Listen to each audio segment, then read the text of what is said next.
Добро, благодарам на можноста да дадам изјава. Денеска сме тука во Бутел, каде што ќе имаме неколку средби со повеќе целни групи или со повеќе граѓани. Заедно со пратеникот Дарко Костовски, заедно со дел од раководството на Општинскиот комитет Бутел, се разбират и со многу граѓани да разговараме за сите оние теми што се секојдневни. За темите што најмногу граѓаните ги интересира и да секако да ги објасниме нашите ставови по сите прашања. Денеска со многу пензионери исто така се сретнавме, имавме еден убав настан каде што можевме да слушнеме каков е животот во Македонија и колку се задоволни од стандардот.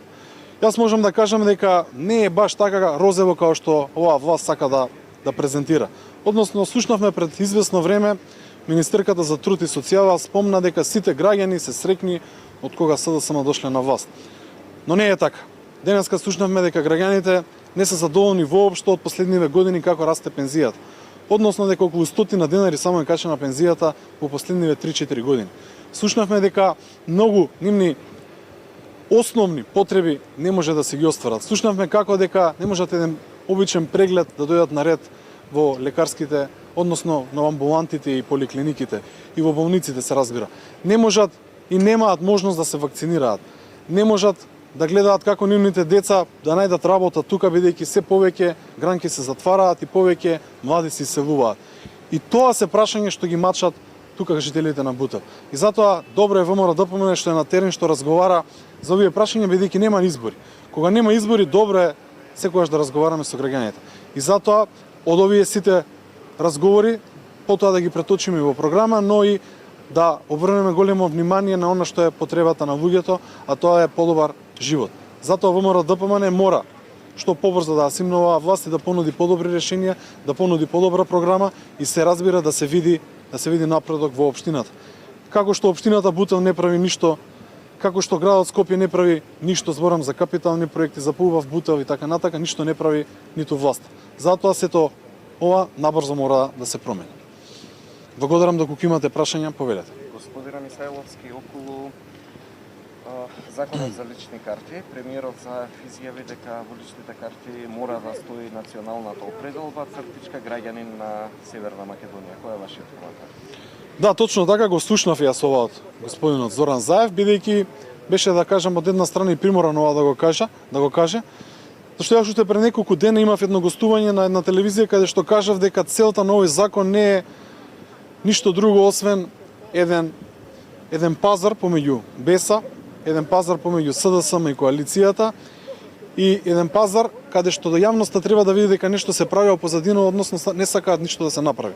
Зоран Заев не сака овој закон да помине уште од првиот ден и правеа манипулација, бидејќи некој збореше дека ВМРО ДПМН биле за да стои македонец, па тоа било спорно. Не е спорно да стои македонец во личните карти, бидејќи ние се чувствуваме горди ако стои македонец. Проблемот во целава работа е што треба да се испорачи едно ветување кон БЕСА што е дадено во предизборната кампања, а потоа договор каде што формираа влада. Гледаат дека сега е оваа влада на стаклени нозе и пробуваат на било кој начин да манипулираат, би рекол, баш вака со одредени партии, конкретно со БЕСА, и каде што може да видиме дека изгледа нема договор за ова прашање. Затоа пробуваа на било кој начин да направат перцепција во јавноста дека се работи за нешто друго, дека овој закон е закочен од друга политичка партија, но изгледа самите не сакаат да помине и тоа се случи. Ако имаат честна намера, јас спомнав пред некое време, они веќе овој закон ќе го пуштија со европско знаменце и ќе имаше 2 дена расправа и ќе помине. Затоа од друга страна слушаме па и продолжените раце на Зоран Заев од нивните аналитичари и политичари, како што е еден од нив, председателот на држава, кажува аргументи зашто не требало да помине овој закон и на сите целта е јасно. Дека Зоран Заев сам си направи стапица каде што не може да го помине овој Заев, но за жал или за среќа остане манипулирана партијата БЕСА, каде што ќе видиме што ќе се случува.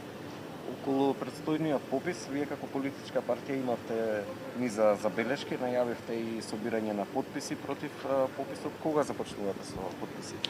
Да, точно така. Ние започнуваме уште од утре на секаде низ Македонија да ги собираме овие подписи. Затоа ги охрабруваме граѓаните, ќе нима на секаде на поштадите, ќе нима на улиците. Секој што би сакал да ни даде поддршка, да дојде да се потпише, бидејќи сакаме што повеќе граѓани да бидат офатени и потоа се разбира ние сите заеднички да ги поднесеме за соборување на овој закон, а секако и тука ќе бидеме сите пратеници да се потпишеме и потоа да ги доставиме. Затоа еве започнува оваа кампања, би ја нарекол во наредните 20 на 30 на дена и секој еден граѓанин што би сакал да ни се приклучи е добреден ден, ќе не има од утре на секаде и ќе продолжиме и во наредните денови се разбира да дојдат, да се потпишат и потоа со едно мото да имаме реален попис и затоа го бараме потписот на граѓаните за сето ова да го измениме. Благодарам. Прашање од телевизија Сител. Дали денеска работните групи за измени во изборниот законник имаат средба и какви предлози ќе понуди ВМРО да помине? Да, денеска би требало да се одржи таа средба помеѓу работните групи на ВМРО ДПМН и СДСМ и се разбира ова е прва средба каде што и во идната недела и наредните недели ќе се дебатира околу сите прашања. Како едни од основните работи што се вака на маса за разговарање се разбира една изборна единица, отворени листи, но и нашиот предлог е тоа да има еден круг на локалните избори оваа година, но и во иднина. Ние го бараме тој еден круг за да има, се разбира, и помали трошоци, но и граѓаните кои ќе излезат само со едно искачање на овие избори да одберат кој ќе биде градоначалник. И мислам дека е тоа легитимно барање и многу практично барање и очекувам во наредните денови да се разговара за тоа и се разбира доколку има било какво помрднување за сите овие прашања, ќе ги известиме медиумите. Благодарам и на вас.